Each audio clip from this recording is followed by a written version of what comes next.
Hi everyone, and welcome to another night of storytelling. Thank you very much for joining us again. And tonight I'm going to do another story, which is a folk story that inspired Shakespeare. I think you might be able to guess pretty early on which play by Shakespeare was inspired by this story, but just in case, I will tell you at the end. So please get comfortable. This one's going to be a bit shorter than last night's. Last night was quite long. This is a much shorter story. So find yourself a comfortable place to begin with. Get your favorite pillow, a nice snack for yourself, whatever it is that you would like to feel comfortable and cozy. And be aware that if you're joining us at 8:30 when this goes live, that you are not the only one, that there's a whole bunch of us here together listening to stories. And I am telling this story. I always want to tell you that every night because I know I'm going to make mistakes. This is telling stories, not reading stories.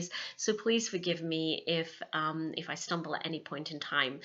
So hopefully you're all comfortable and cozy and ready to begin. A little bit of word about the music that I'm using. I love Michael Danner. He writes a lot of a lot of music for movies and that sort of thing. But I often, when we're at camp telling stories, if I'm telling stories with any kind of Celtic roots, I will use Michael Danner's music because it just has that feel of being very ancient. I don't know. I just really like his music as a background. So that's what we're listening to, is Celtic Romance by Michael Danner. I will play that right now, and I would invite you all to close your eyes and listen to tonight's story, which is called The Nicky Nicky Nye.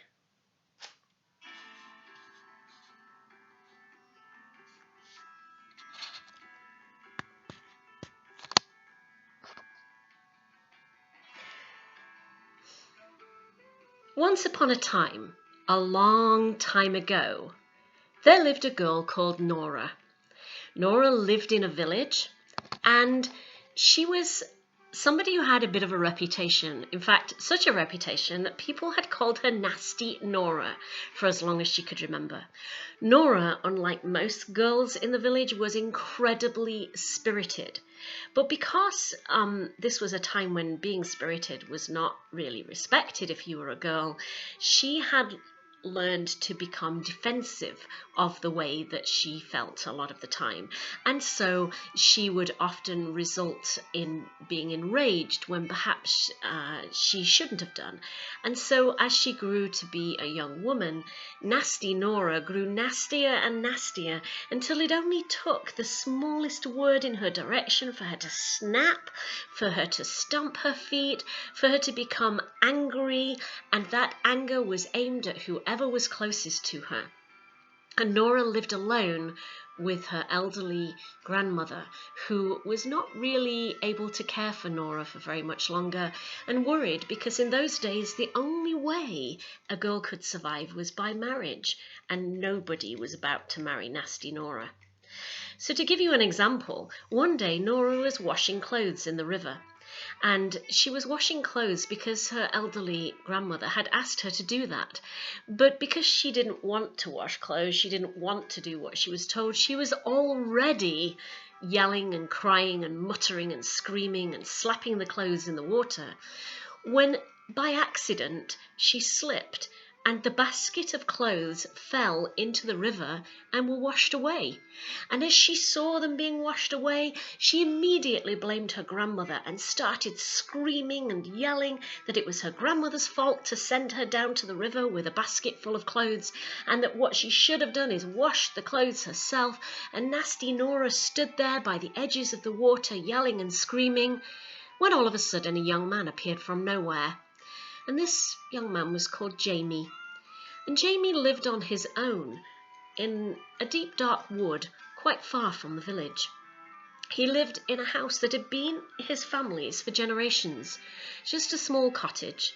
And he was the only person left in his family, and he was determined not to move out of his cottage because it had been in his family for so many generations. But the problem that Jamie had was that his well outside his cottage was inhabited by a water spirit.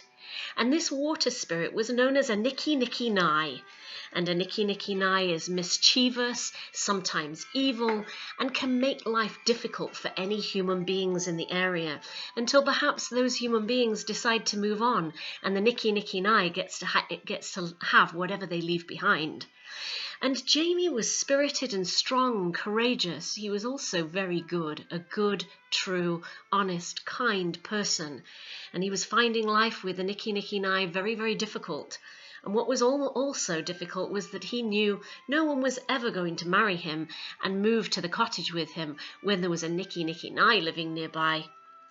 So he was thinking about all these problems when he came into the village to trade and saw a young girl down by the river yelling and screaming and shouting and cursing. And he watched her for a while.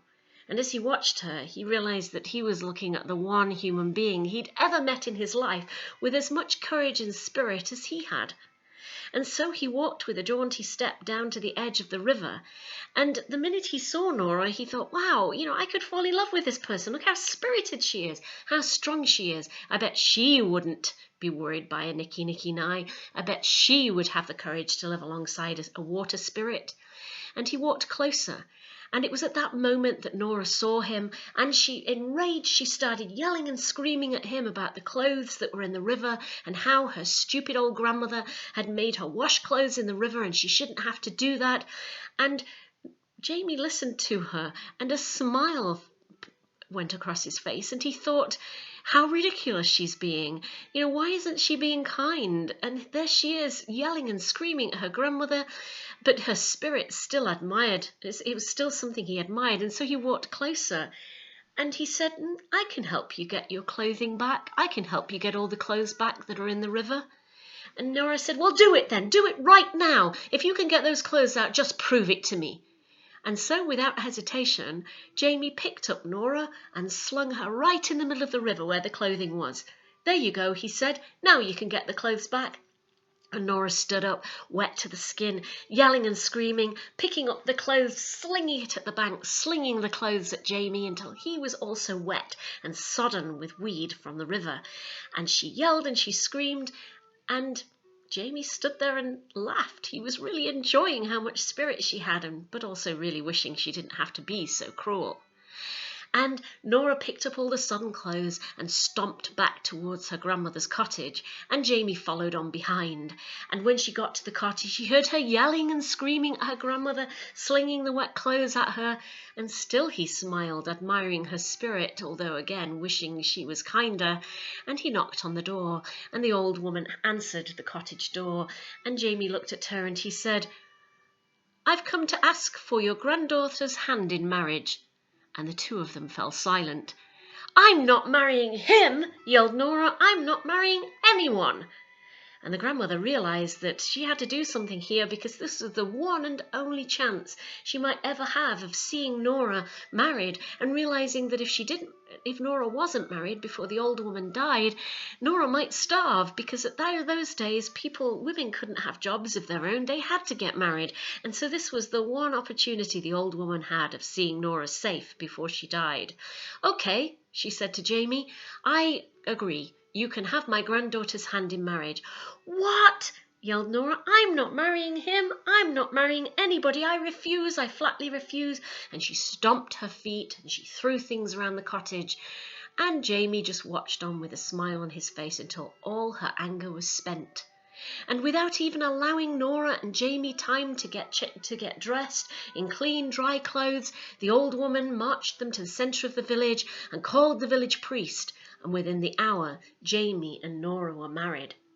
And still Nora raged, and Jamie called his donkey over, and he put the two of them on the back of a donkey, and they journeyed together from the village back towards his cottage. And all the time Nora was yelling and shouting, and at one point she shouted at Jamie, "Why don't you whip your donkey to make him go faster?" And Jamie said, "Well, because I've learned that sometimes kind words work better." And he spoke kind words to the donkey, and the donkey moved faster. And Nora thought, well, that's weird. Usually yelling and screaming and shouting gets me what I want. And they got a little closer to the cottage, and Jamie's dog ran out to greet them, and the dog jumped up on the two of them, leaving muddy footprints on them. "I think you should whip your dog," shouted Nora, "because then he wouldn't jump up on people." And Jamie turned to her and he said, "Well, I find that sometimes kind words work better." And he spoke gently to his dog, who stopped jumping up and instead walked beside them, wagging his tail. And the three of them entered the cottage. And Nora looked around at her new home and saw that even though Jamie had always lived on his own, the cottage was well kept, and there were flowers, and there was tapestries on the wall, and there was nice porcelain along the cupboards. And she thought to herself, how is it that one person has made his home look so lovely when he has no one to live with, only himself? But she brushed away these kind thoughts and instead hid behind the anger she'd always used as a shield. And Jamie said to Nora, "I will make us dinner. Why don't you make us a cup of tea?" "I'm not your slave," yelled Nora, and she took hold of the porcelain teapot and smashed it against the wall. "Well," said Jamie, "now neither of us can have tea." And Nora realized that anger was only going to get her so far, and that she was going to be making life harder for both of them. "I know you don't want to be married to me," said Jamie, "but we could at least be friends while we live together here. We could at least share the tasks. We could at least do things together." And Nora didn't know what to say to that. But all of a sudden, there was a sound at the window.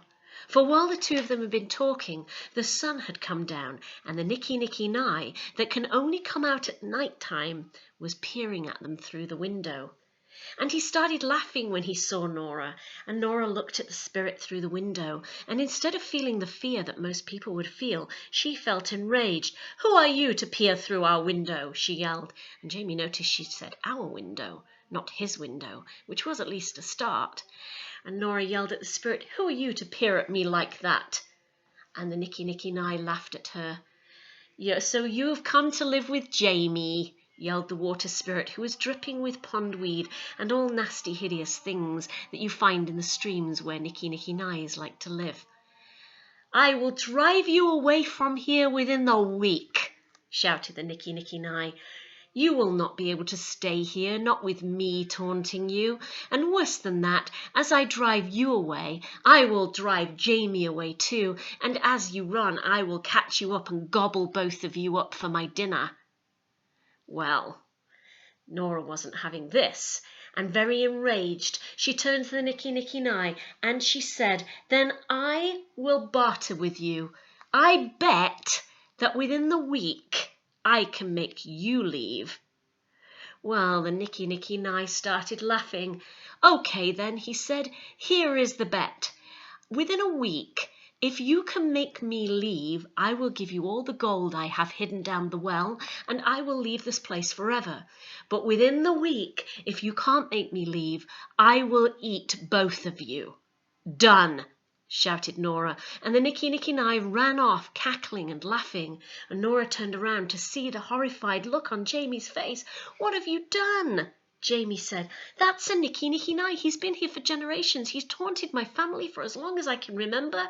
And now you've said this. Why, within the week, surely both of us will die." "Oh, no, we won't," said Nora. "I will win. I have the strength and the spirit to beat the Nicky Nicky Nye for both of us. You'll see." And the next night, she took all the water from the chamber pot in the cottage, and she went out with the water from the chamber pot, and she slung it over the Nicky Nicky Nye. "You're going to have to do better than that," he said. "You're going to do better than that to drive me away." And all he did was cackle. And so the very next night, she took out all of the food scraps and all the hideous things she could find in the cottage, and everything rotten and old and nasty, plus all the water from their chamber pot, and she dumped it onto the Nicky Nicky Nye. "You're going to have to do better than that," said the Nicky Nicky Nye, and all night long he taunted them through the window of their cottage, and all the next day he yelled and screamed at them from the pond, because of course a Nicky Nicky Nye can't come out in daylight. And now Nora was getting worried. And every day she would have arguments with Jamie. And every day Jamie would say things to her like, "Instead of yelling and screaming, why don't you try kind words?" And Nora started to see that Jamie would respond to the dog with kind words, to the donkey with kind words, and that they responded to him that way. And she would watch him, and she realized that he was somebody courageous and strong and spirited, but he was also somebody who was kind to everything around him. And she started to see that her anger was withering for him, and that she was having an effect on him day after day. But still Nora fought the Nicky Nicky Nye. She took out a rolling pin, and she took out everything else she could find in the cottage as weapons, and she went running after the Nicky Nicky Nye so that she could hit him over the head with the rolling pin, with everything else she could find. And the Nicky Nicky Nye just laughed at her and sunk back down into the well, where his cackles would echo off the sides of the well and taunt her all night long. And then she would go back to the cottage, raging and angry, and Jamie would say, "Sometimes kindness is better than rage." And finally, the last night came around, the last night in their bet, and Nora knew that if she was not able to drive away the Nicky Nicky Nye before dawn, then the Nicky Nicky Nye would enter the cottage and gobble up both of them. What am I going to do, she thought. And she did what she always did. She resorted to anger, and she yelled and she screamed at Jamie and the donkey and the horse. She yelled and she screamed, and Jamie just sat there at the table trying to smile, but feeling a little worn down by now. And when she had finished yelling and screaming, he stood up and he said, "Sometimes kind words work better than rage." And then he turned and he went into the bedroom and latched the door gently behind him and left Nora standing in the kitchen by herself. It was while she was sitting alone that night that she started to think about what he'd said, and she started to realize that Jamie was not only the first person she'd ever met who'd taken her seriously and seen potential in her and admired her spirit, but he was also not just spirited but kind. And she started to realize that if she was to go back the way she was before, to move back in with her grandmother, that Jamie was somebody she would really miss. "I think I'm falling in love with him," she thought to herself. And the more she thought about that, the more she realized that they both stood at risk now, because the Nicky Nicky Nye was going to eat the both of them within the next 24 hours if she couldn't find a way of defeating him. "I got us into this mess with my spirit," she thought. "I was so enraged I didn't think twice before I said what I did to the Nicky Nicky Nye. And now this spirit that has sort of lived in harmony with Jamie and his family for generations is going to eat him and eat me unless I can think of a way out of this." And the more she sat and thought about it, the more she realized that Jamie's words were forefront in her mind. Kindness sometimes is better than rage. And so she had an idea. And she filled her basket, not with weapons or the remnants of their chamber pot or rotten food, but with something else. And she went out to find the Nicky Nicky Nye. And the sun had just set, and he was waiting for her by the side of the stream, his long gangly limbs dangling in the water, the pondweed clinging to his hair. And he looked at her and he said, "You have but a few hours left, and then I get to eat you." And Nora said, "I feel so sorry for you, living here by yourself, with only your gold for company deep down your well, day after day, month after month, year after year." And the Nicky Nicky Nye looked at her and listened to her and was confused. "Aren't you lonely here?" Nora said. "Don't you feel lonely? Don't you feel you'd want another water spirit to keep you company? Wouldn't you want to go find others like you?" And the Nicky Nicky Nye spat at her. "I'm going to eat you come morning," he said, "and then I'll have everything in your cottage, and I'll eat your dog, and I'll eat your horse. And then, when everything else is eaten, I won't need anybody else because I'll be able to live in your cottage in comfort." "Well," Nora said, "just in case you feel lonely tonight, just in case you wish you had somebody to share this evening with, I thought I would come and keep you company."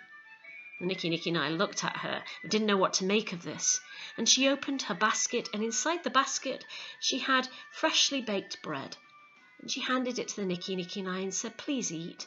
All you ever eat is food scraps we throw at you. Perhaps nice bread would be better." The Nicky Nicky Nye reached out his hand and took the bread, and then she reached into her basket and brought out cookies. "All you ever eat is scraps," she said. "I baked you cookies tonight. Eat the cookies instead." The Nicky Nicky Nye looked at the bread, and he looked at the cookies, and he looked at Nora, and he thought about Jamie, and all the rage left him temporarily, and he tried the bread, and he ate the bread, and he ate the cookies. And the Nicky Nicky Nye looked at Nora, and Nora said, "I know for a fact that there are others like you in this world. You need to find them, that's all. Leave your loneliness here in this forest, and go find others like you. And if you can, you will be sharing things like bread and cookies with them forever. You'll be sharing meals, you'll be sharing laughter, you will be sharing companionship, because family and friends are everything. And here you are, spirit, down in this well by yourself. Go find others like you, then everyone wins. Our bet is over.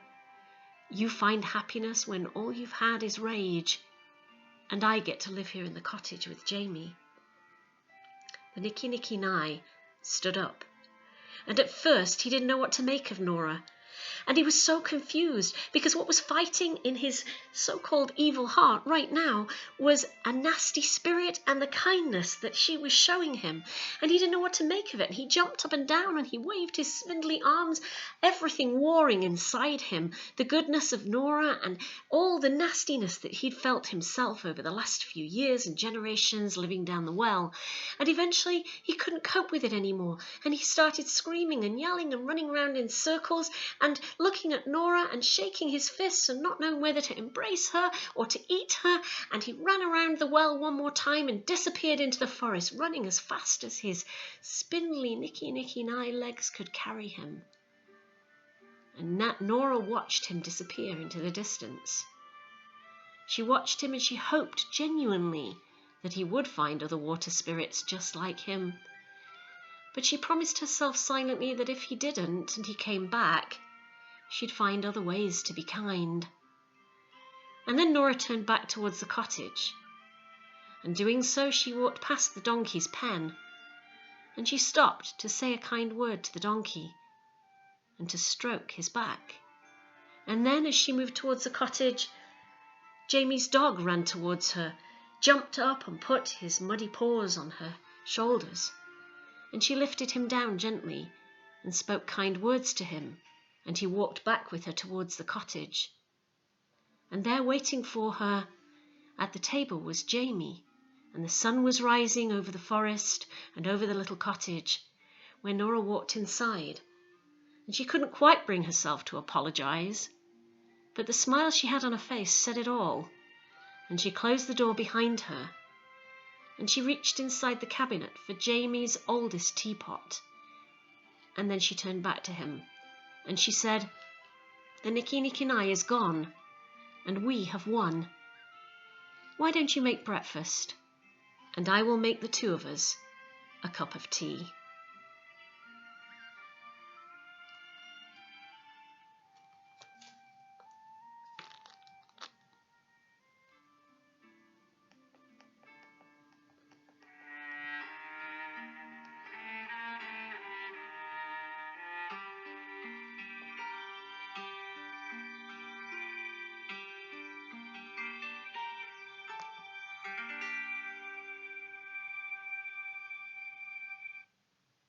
And that is the story of the Nicky Nicky Nye.